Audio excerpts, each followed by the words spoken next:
Dr. Mills, what would students need to know before walking into your classroom? What would they need to know? Well, one of the things that they definitely need to know is how, again, how to enter the classroom. Teachers need to make sure before they even cross that classroom threshold that they know, okay, guys, we enter at a voice level 0, or when you enter, this is where you go to turn in your homework. This is where you go to get your paper and pencils if, they don't have those items before entering the classroom. When and where technology is permitted and what they should do if they don't have their technology for the day, such as their Chromebook or a laptop. They also need to know, something as simple as where do they sit? Where are they supposed to sit? Where do they place their book bags? And where do they turn in their homework? So there are little things like that that can make a huge difference in determining how the first few minutes of your classroom goes. It is a lot, but it can be compacted in those 5 minutes.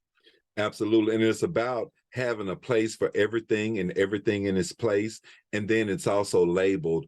And I really like that you elevated if they don't have paper and pencil, where do they go to get that?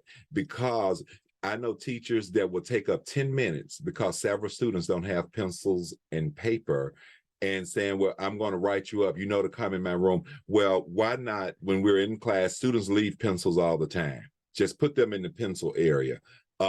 We have monies to purchase Yeah, materials and supplies. yeah. Sometimes let's just purchase pencils and paper, and that way that's an area that we don't even have to worry with. And especially schools that are Title I schools, the administration, I know that as a principal, I found that there was a recurring of just students being written up for pencils and paper. So the one particular day at faculty meeting, I intentionally took 5,000 pencils in cases of paper, and I had them lined up on a table behind me. And as we went through faculty meeting at the end, I told teachers, I said, please come and get as many pencils as you'd like and as much paper as you'd like, because we don't want to write students up for that. We're a Title I Mhm. school. Come and get. They said, well, it's about teaching them responsibility.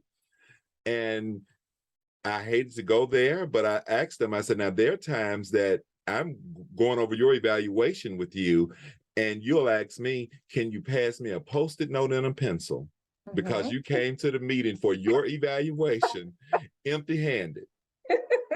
And I We passed your, all need a little grace. yes, and I passed you pencil and post-it notes. I even may have given you a legal pad and told you you Mhm. can have it, because I'm not in there to talk about whether you bought pencil and paper. We're talking about improvements. So let's Mhm. have the same grace with our students. So thank you so much for Exactly. that. And we have to take the excuses away from our children because sometimes children, they deliberately come into the classroom without their materials. So Yes. we have to take those excuses away from our children. And they only go into the classrooms without their materials to the teachers that they know is going to be a big issue. Exactly. Now, the teachers who they say, you have pencil and paper over here, come on, let's get started, they're They not will going to do find that. it. Yes, they're going to go straight in for that. So, as you stated, our students are very smart, they're very crafty, and it's not that they're trying to necessarily get over on anybody, it's the nature of the age.